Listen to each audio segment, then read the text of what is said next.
दोस्तों स्वागत है आप सभी का आपके अपने YouTube चैनल जनसेवा विद नवनीत पर। उत्तर प्रदेश पंचायत चुनाव संपन्न होने के बाद भी अभी तक प्रधानों के हाथ में खजाने की चाबी नहीं लगी है।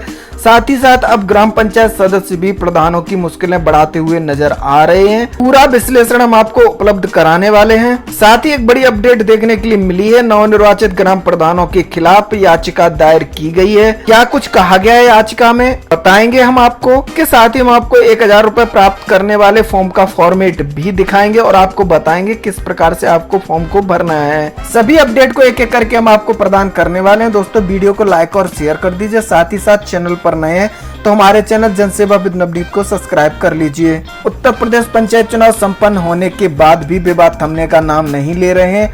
अभी तक जो याचिकाएं देखने के लिए मिल रही थी वो 1995 के आधार पर आरक्षण सूची को लेकर के, साथ ही चुनाव में गड़बड़ी को लेकर के याचिकाएं देखने के लिए मिल रही थी। लेकिन अब जो एक याचिका देखने के लिए मिली है वो सीधी ग्राम प्रधानों के खिलाफ याचिका दायर की गई है। यहाँ पर देख सकते हैं आप, बताया गया है पंचायत चुनाव में हारने के बाद 3 प्रत्याशियों ने जीते 3 प्रत्याशियों के खिलाफ एसडीएम कोर्ट में याचिका दायर की है।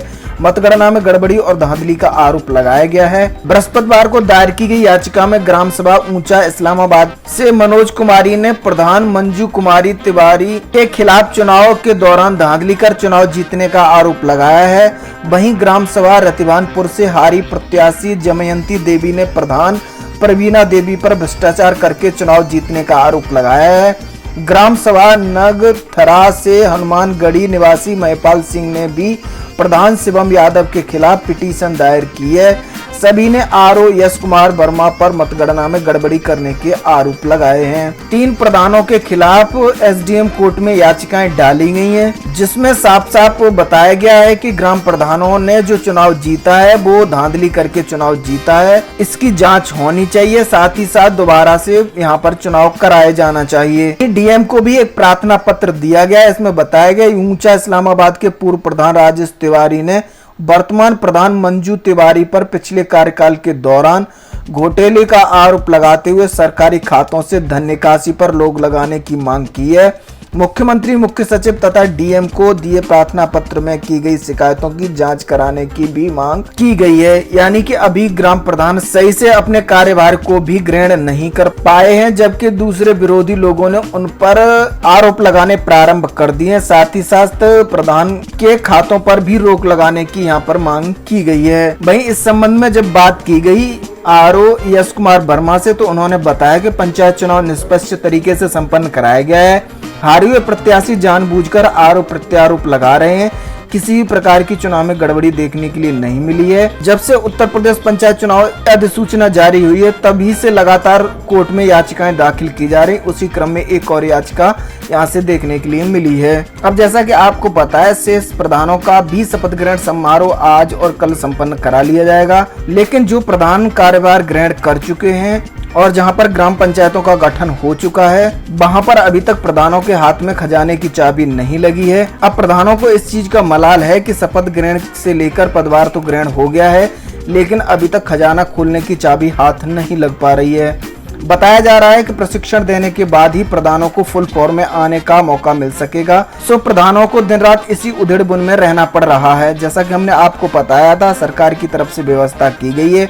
सभी ग्राम प्रधानों का पहले प्रशिक्षण कराया जाएगा, उसके बाद ही इन लोगों को वित्तीय लेन देन करने का अधिकार मिलेगा। अब जब तक प्रधानों को पैसा खर्च करने का अधिकार नहीं मिलता है तब तक वो गांव में विकास कार्य नहीं करा पाएंगे, और जब तक विकास कार्य गांव में नहीं करा पाएंगे तब तक प्रधान जी कैसे अपने खर्चों को चला पाएंगे। अब प्रधान जी के सामने समस्याएं बढ़ती चली जा रही हैं। प्रधान जी की दुविधा को देखकर विरोधी भी अब अपने कार्डों को खेलना प्रारंभ कर दिए हैं। उन्होंने ग्राम पंचायत सदस्यों के कान भरना प्रारंभ कर दिया है। अब प्रधान जी पूरा पैसा अकेले ही न डकार जाएं, इसी को लेकर के ग्राम पंचायत सदस्यों के कान भरे जा रहे हैं। प्रधान जी पर अकेले ही मलाई मारने जैसे आरोप लगा सदस्यों को अपना हिस्सा मांगने के लिए उकसा रहे हैं। अब जैसा कि पता है, अभी सही से ग्राम प्रधानों ने अपने कार्यभार को ग्रहण नहीं किया है और गांव में ना ही कोई विकास कार्य प्रारंभ हुए हैं। लेकिन गांव के लोग अभी से प्रधानों के खिलाफ अविश्वास प्रस्ताव लाने की तैयारियां करने लगे हैं। अब इन लोगों की सीधी सी मंशा ये है कि ग्राम प्रधान जो भी विकास विकास कार्य करें उनमें सब लोगों को हिस्सेदारी मिले।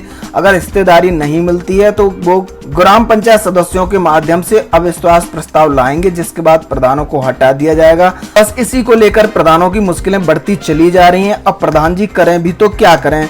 24 में से 14 घंटे पंचायत सदस्यों को मनाने व पैसा मिलने पर ईमानदारी से हिस्सेदारी का भरोसा दिलाने में बीत रहे हैं। इस बार पंचायत चुनाव में विजय प्राप्त किए गए प्रधानों को प्रधानी करना इतना आसान नहीं होगा। उनके विरोधी उनके खिलाफ तरह तरह की साजिशें रचते हुए नजर आएंगे। ऐसे में सभी ग्राम प्रधानों से कहना चाहेंगे कि आप लोग अपना कार्य ईमानदारी के साथ निभाइए। सभी ग्राम पंचायत सदस्यों को अपने विश्वास में लेकर के चलिए। आगे बढ़ लेते हैं और बात कर लेते हैं 1000 रुपए धनराशि प्राप्त करने वाले लाभार्थियों को भरण पोषण भत्ता जो सरकार की तरफ से दिया जाएगा, उसका विवरण प्रधानों को किस प्रकार से भरना है और किस प्रकार से उसको भेजना है। इस प्रपत्र के माध्यम से आपको जानकारी देखने के लिए मिल जाएगी। यहाँ पर पूरा प्रपत्र है जहाँ पर आपने जिन लोगों भरण पोषण भत्ता का पात्र मानते हुए डॉक्यूमेंट्स जमा किए हैं, बैंक पासबुक आधार कार्ड जमा किए, उनका विवरण इस प्रपत्र में आपको भरना है। सबसे पहले आपको अपनी ग्राम पंचायत का नाम डालना है। उसके बाद आपने जिस भी व्यक्ति को लाभ दिलवाना चाहते हैं लाभार्थी का नाम डालना है।